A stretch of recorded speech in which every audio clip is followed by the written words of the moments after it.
Happy Friday, everyone. On the eve of Mother's Day weekend, shout out to all the moms out there. I'm so proud to be a part of this particular conversation, wrapping the first week of the Elevate series with my mentor, David Meltzer. David, thank you for taking the time, especially in the midst of all of your travels and dinners and live streams and everything that you're doing in the world to help so many. Oh, you are so aligned, Amber, with my mission. Even the Elevate series of elevating others to elevate yourself and empowering others to empower others. So, as I prioritize all the activities I have, this is one which is a priority, which is why I too want to wish everybody an amazing Mother Day weekend and always share my best mother's advice, which is make sure you call, text, email your mom every day and let them know the four things they want to know, which is I am happy, I am healthy, I love you and appreciate you. And I still text my mom. I have her phone right to my left right now. She's passed away, but I kept her phone and her number on my plan just so I could text her that every day. Now at least I know she reads it every day. Before I wasn't so sure. Oh, I love that, David. Thank you for sharing that. So I'm curious, David. I mean, I have so many questions that I want to ask you because you have a vantage point that nobody else in my network has. You not only through your remarkable career, but the many, many, many entrepreneurs that you speak into on a weekly basis all around the world. So you have just a really good pulse on what's happening. And I want to have a real deep conversation of like, as if we're just not live right now. What are you seeing out there right now? What's the vibe when you're on the Aspire tour versus when you're in a live stream? What observations have you noticed about people's mood or where the world is headed? Any sort of trends or data you can give us? Yeah, I call it the quitter pandemic. I have a philosophy about anything that you want to have in your life. It takes 1,000 steps. And we just don't know how long it's going to take to get to the 1,000th step. And when things get hard or challenging, I like to categorize it as, in other words, when there's no evidence or the evidence is contrary to where you want to be or better, the quitters come out. And what do the quitters do? The quitters look for reasons why they're not where they're at, why and what's missing, what they don't have, or other people's opinion. So it creates a collective consciousness and acceleration towards what they don't want, what's missing, what they don't have, what other people want for them. And that's about 98% of the drifters, as they call it with the Napoleon Hill Institute from Outwitting the Devil. These drifters drift very quickly away from their definiteness of purpose. The real opportunity lies in not quitting and knowing that when there's no evidence, or even like today, the evidence is contrary to where you want to be or better, that's when you double down. That's when you can make a difference. That's when the real 2% comes out. And there's more millionaires and now today billionaires made when things get tough because all the noise is gone, all the competition is gone, and it's just the real players playing real by and utilizing a definiteness of purpose, a desire that they must be what they can be, and they do what it takes. You can even be interested, like the 98% interested in being an entrepreneur, interested in being successful. But when the times get tough and there's no evidence or the evidence is contrary to where we want to be, people that are interested stop being interested. People that are committed, they accelerate, they aggregate, they compound exponentially the outcomes that are there. I've made more big mistakes than most people will in their life. Trust me. I make tons of mistakes every day because I move so quickly. Mistakes have never stopped me, not once. My first exit in 1995 was with a business, $3.4 billion. I raised hundreds of millions of dollars on Sand Hill Road. I ran Samsung's very first phone division, their data phone division, with a Windows device that never made it. I ran the most notable sports agency in the world. I built a global sports marketing company with the only Black quarterback in the Hall of Fame. And through all of that great success, I still managed to lose over $100 million, go bankrupt, and make thousands of mistakes. But that hasn't stopped me over the last 18 years to live this enormous life that I live empowering over 1 billion people to be happy. Because, and I'm going to reiterate when you said, Dave, what are you listening for around the world? I do over 200 meetups for free to answer questions from people in person. Every day I'm online answering questions for free. There's only one thing: I don't lack commitment. I have an ability to love what I don't like and I don't love. I have an ability to love what other people don't like or love. And that ability allows me to enjoy every day consistently, with persistence, with no lack of commitment, the pursuit of the truth, the pursuit of my potential. And that has allowed me to make life easy. That's what makes life easy, because life will give you the cheat codes when you do that. When you learn to love what you do and not only do what you love, life gives you its cheat codes. And if you got the cheat codes, look, I suck at video games, but if someone gave me the cheat codes to Fortnite, I promise you I'd be really good. I'm really good at life and business because life gives me its cheat codes because I know the formula to get them.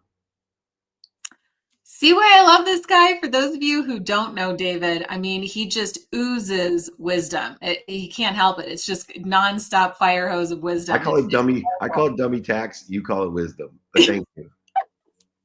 If you have questions, please put them in the comments. If we don't get to them live, I will go back through the comments and make sure that you are heard, seen, and valued. David, we are not doom and gloomers. In fact, I think you and I look for opportunities in moments like this. But what do you think are the real threats of what entrepreneurs need to be really aware of right now so that then they can see the opportunity amongst that? Yeah. So what we need to be aware of is three things. Number one, AI. And when I say being aware of AI, we have to be aware that AI makes humans more human. It That's all it does. It'll make humans more human. So it won't get you the answers, but it will get you the better answer in 1,000 times the time, the speed. And so we want to focus in on AI and study AI and practice AI to make us more human. Whatever our skills are, our knowledge is of who and what, and our desires are enhanced by AI. Secondly, we need to read as entrepreneurs. Understanding that reading expands the imagination. What normally happens is people stop reading, they're not working the muscle of imagination.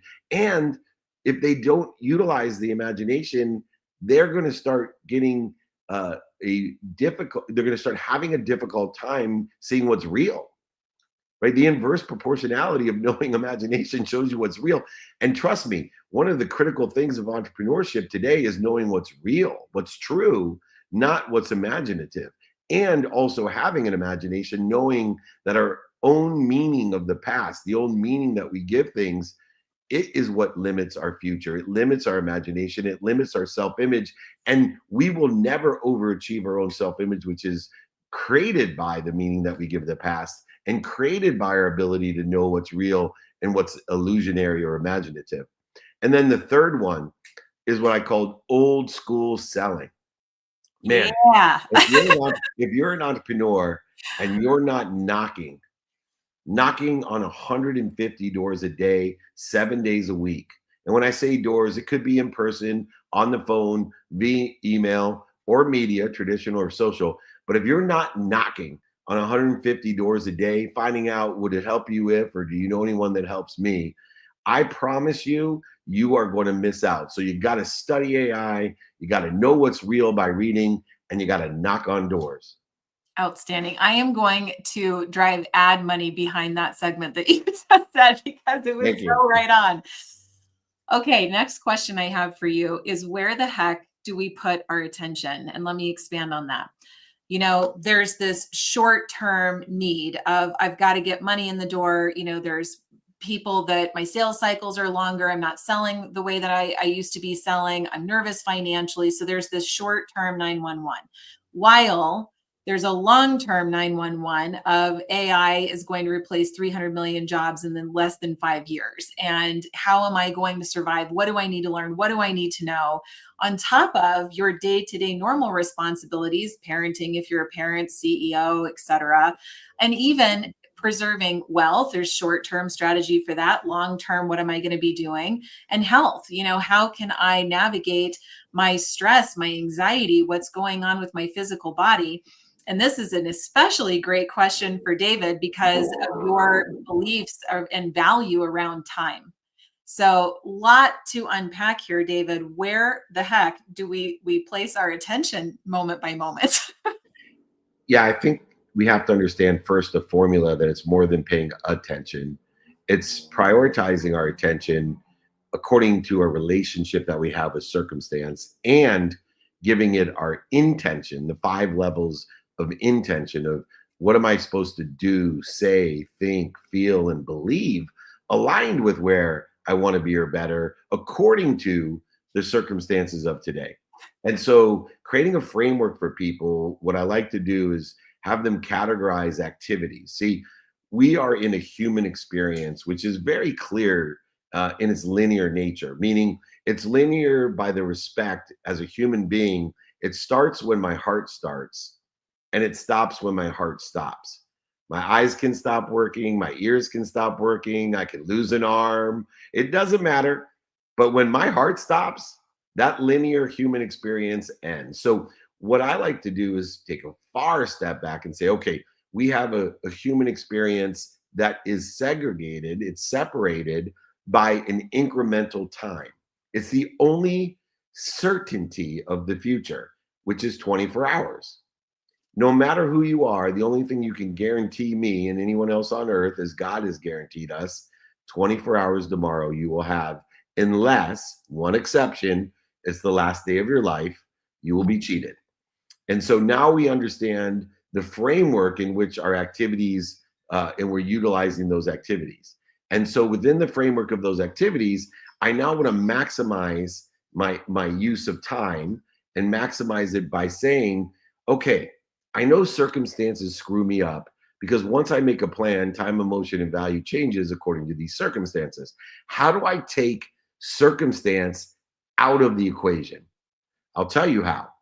You got to prioritize your non-negotiable behaviors. You got to have non-negotiable behaviors that no matter what will aggregate, accelerate, and compound exponentially these outcomes that you want. You pay attention and you give intention to the coincidences, the coinciding, the consequences, results, and outcomes that you want. So we can break down our lives and make it easy. Half of my life is non-circumstantial.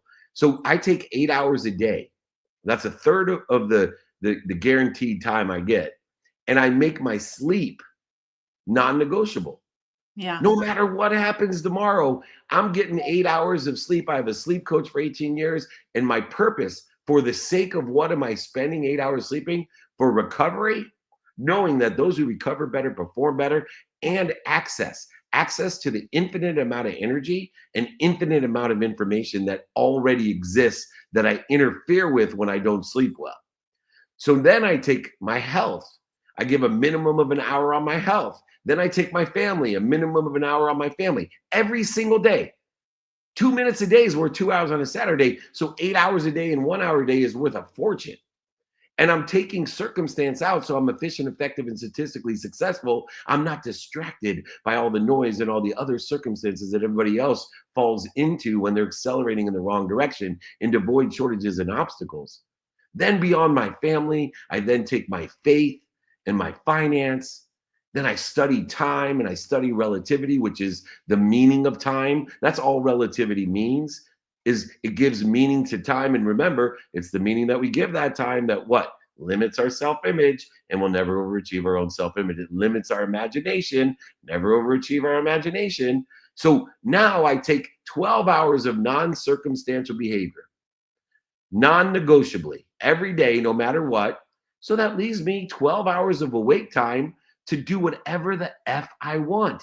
And it's circumstantial. So now I know in order to maximize, first of all, 90% of my outcomes come from the non-negotiables anyway. All the shit that I really want in life, recovery, access to information and energy, health, family, finance, faith, time, and relativity, all are taken care of. So I already know that the other 12 hours are for fun. They're really just for fun because it's only going to give me 10% of my outcomes. So now I just get better and better of gamifying circumstances to maximize my alignment with the divine direction, with what's important to me according to the circumstance, not according to the divine direction. And so now when the interest rates go up and tariffs come about, or there's a missed plane, or something's late, or who knows what life does, you want to come up with a well-developed plan. God will laugh at you every time. But when God's laughing at me with these funny circumstances, all I'm doing is laughing alongside with him, because I already got the 90% of my coincidences, the coinciding, taken care of every day, because no matter what God throws at me, I know that I'm going to get my sleep, my health, my family, my finance, my faith, the relativity and time all taken care of in an aggregate accelerated manner to give me exponentiality in my life. And that's what God wants, or your God wants, define it as you may. And so I think it's really important when these people feel overwhelmed or they procrastinate because of all the circumstances that exist and their awareness to them, they got to remember that they are remembered and recollected and reminded into the infinite of the oneness of all the energy and all the information that exists. What are you doing to interfere with it? I'll tell you what you're doing to interfere with it. You're not prioritizing, because prioritization is the antidote to feeling overwhelmed, the antidote to procrastinating, because when you prioritize, you know what to do now and you know what to do next. And part of the prioritization is knowing the difference between a non-negotiable and a negotiable behavior and the relationship that it has to circumstance. And so when you learn to do stuff now and do it next, 100%, by the way, of the things you do now get done. You can't be more statistically successful than that. And so you don't have to feel overwhelmed and procrastinate. You don't have to live in the void, shortages, and obstacles. You can continue just to move forward and keep making all of those mistakes while you know that 90% of your life is taken care of, because you took care of your sleep, your health, your family, your finance, your faith, the relativity, and the time. So all the other 12 hours of mistakes that I'm making, because there's trillions of variances and variables in circumstance, I don't really give a shit. Excuse my language. Because I got shit taken care of. And that's what's created this trajectory of a divine direction in divine time. And the miracle that exists as problems contain not just one solution. Every problem or circumstance has multiple solutions in it. And it's human nature or human experience. There's a lapse of time between the problem and the multiple solutions that are available to you. And so we can shorten the distance of resistance by utilizing time and behavior aligned with the divine, in divine direction and divine time. Because what happens is all of those detours, all of those circumstances become divine as well. And so now you, instead of feeling punished because the mortgage rates went up and tariffs are here and your business is failing, instead of feeling punished when you lose over $100 million, including your mom's house, which is the only reason you wanted to be rich, you can sit there in faith and with wisdom, or as I like to call it, dummy tax. You can sit there with the wisdom and faith and say to yourself, thank you, God. I don't see the evidence. It looks contrary to where I want to be, but I know I'm protected, promoted, loved, and perfected. And I'm here to learn. And I'm going to learn, excuse me, because I get emotional, because this happened to me. And it took a lot of work to tell God, I hear you, and I'm going to be protected by this. I am not going to be punished, and I'm going to help other people for the rest of my life if you can teach me the lessons. And he did. And here I am today, blessed to be on the Elevate series to share that story and to share that faith and the wisdom to shorten your distance of resistance between you and where you want to be or better. Woo! Best advice of the entire week. And it's been a week, I will say, but that was pure God coming right through you. Beautiful, David. Wow. Thank you so much. Jeez. It honestly, it brought me back to my moment. It was actually back in 2022 where you are just on your knees, and just in total surrender, knowing that this is your strength training for what's to come. And I look back on that now and realize just how connected and protected I was back then. And so for all of you, ground into that faith and that trust and knowing that you will be supported and protected. So geez, thank you, David. That was beautiful.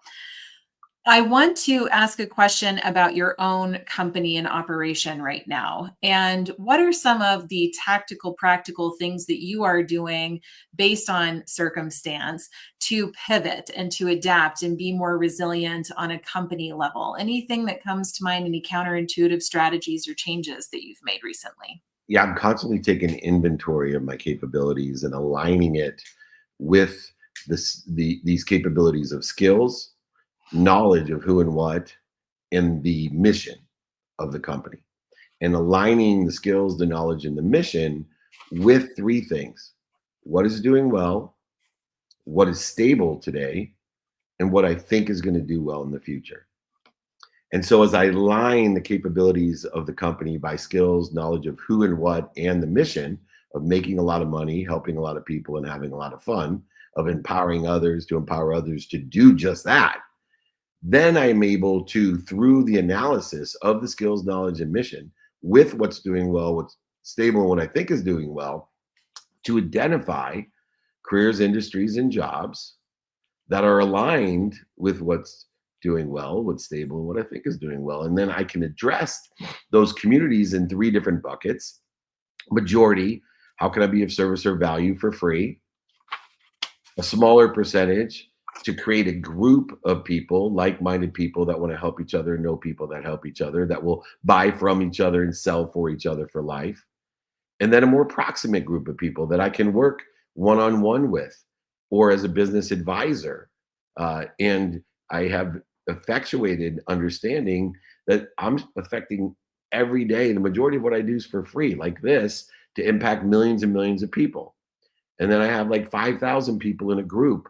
It's a private networking group that's guaranteed. And I do charge for the group. I don't charge for 90% of my books are free. In fact, I will send everyone in the Elevate series my book. I will sign it. I will send it to you. I will pay for shipping and the book. So none of this, hey, it's free, but you got to pay me $10 to ship a $3 book. No, it's free. And I Um, will do that because I do 90% for free. Then I curate the room for people who are ready by charging them $497 a year to be a part of our membership. They get advice from me, they get introductions from me, but more importantly, they have access to the community events, over 200 things like this that we're doing and participating in order to effectuate an extreme value. So if they can't afford the $497, you're not ready for the group, or you don't trust me that I guarantee, even if you lose your money, you need your money back because you want to buy something for your girlfriend or your mom, I don't care. You don't like my hair, you don't like my shirt, I'll give you your money back. So if you don't believe the guarantee or you don't have the money, you're not ready for the group. And so I curate that group, and we do over 200 events, everything from the Super Bowl, the Pro Bowl, the Masters, Kentucky Derby, Breeders' Cup, ESPYs, Emmys, Oscars, Grammy, the NASDAQ, the Elevate series. We do so many different things, and that's not counting the virtual things. And so I want everyone to realize that you should do an inventory of these capabilities, check out your skills, your knowledge of who and what, and your mission, align it with what's doing well, what's stable, and you think is going to do well. Look at the jobs, careers, and industries that are involved in that, and then reach out and understand value. See, value, so people get so confused. Value is simple. Value is your capability of giving and articulating it, but giving someone what they like, what's working, or what they know. If you give them more of what they like, more of what's working, and more of what they know, that's value. Or take away what they don't like, what they don't know, or what's not working. And so I'm constantly, whether it's free, group, or one-on-one, teaching people and helping them by giving them more of what they like, what they is working, and then what they know, or taking away what they don't like, what's not working, what they don't know, by asking them, would it help you if? And completing the infinite loop of giving and the problems which contain multiple solutions. Do you know anyone that can help me?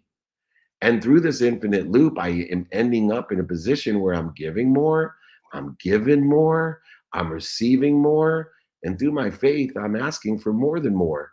So most people, that 98% of the drifters in the world, are living in a zero sum game because they are very kind, generous, and giving people. They give more than they receive. Although they believe if you give more, you'll receive more. Yes, you will. But if you don't accept it and ask for more than more, you're going to end up at zero. It's simple math. You give more than you receive, you end up at zero eventually. It's called a zero sum game. You give more, you're given more, receive more, and ask for more than more. When you're 81 years old, you can have more than enough of everything for everyone. You're going to live in an abundant world of more than enough of everyone and for everything, and be able to give even more and more. You and I have such alignment around the value of human connection and helping others to feel heard, seen, and valued, to be generous, to experience that mutual reciprocation. And I can almost hear someone in the audience saying, "That's nice, David, but for whatever reason, they are closed. They're guarded, they're coping, they're just having such a hard time believing right now because of whatever their circumstances." Do you have any practical, like, do this, and this to help people open back up and shine their light forward into the light, especially when it's the hardest, maybe after loss of a loved one or something else? I recently experienced that, and I was reminded of my favorite quote, which when my mom passed, and I thought I was prepared, I got to say goodbye in the ideal way, and my dad had passed in the past.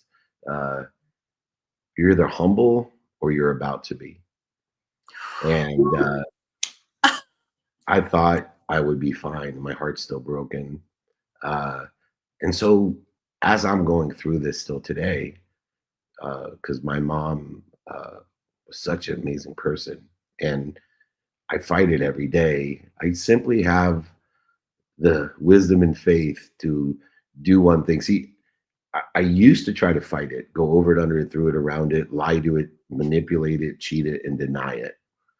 And I went to therapy, and I've spent millions of dollars on personal development. And I encourage people to do that. But through that journey, what I learned was that the real capability I had was to identify the clues and the patterns of how I react to the trauma and the fear. I really don't know what I'm afraid of, and I can't tell which one of the multiple traumas of past lives, of my infant life, my toddler life, my tween and teen and 20s, 30s, 40s, and 50s lives, that the trauma that has been created is affecting or impacting me. But I've learned one thing, that the instant and obvious clue is how I react to it. Because when I'm angry, I know it. When I'm worried, I know it. When I'm resentful, guilty, offended, separate, inferior, and superior, I know it. When I'm anxious and depressed, I know it instantly. I don't need a therapist. And so, what I've learned to do is to have wisdom and faith. And instead of trying to resist it, go over it, under it, through it, around it, lie to it, manipulate it, cheat it, and deny it, I have all the faith in the world to recollect, remind, and remember it. Because I know that the human experience, I am here given a body. I am here to learn lessons. I will forget every lesson ever learned, but I have the power to remind, remember, and recollect it at any time, all the lessons. And so for me, when I feel instant and obvious pain, reaction to fear, reaction to trauma, I stop. I remind, remember, and recollect what I'm part of, an omniscient and all powerful, unified, abundant, infinite system. And I drop in that remembrance, reminding myself and recollecting myself as a co creator in this universe. And then I roll. I roll in a divine direction, making that divine detour into divine time. And so when my mind, body, and soul are on fire, it's obvious. And when it gets on fire, I listen to my mom, who told me, when you're on fire, son, you got to stop, you got to drop, and you got to roll. And that's what I'm here to teach people to do, is to find their higher self and to enjoy that consistent, persistent pursuit of their potential. You have been a blessing. I look forward to doing so much more with the Elevate series. I'm looking forward to sharing you with the world. And if anybody would like my book or guide or exercise or help We have free trainings every day. Over 100,000 people register for them. I have a group, as I mentioned. I have a wait list for my one-on-one help. Just email me directly, david@dmeltzer.com. Amber, thank you so much for this opportunity. You're the best, David. Thank you so much. And have a beautiful weekend, everyone. Happy Mother's Day.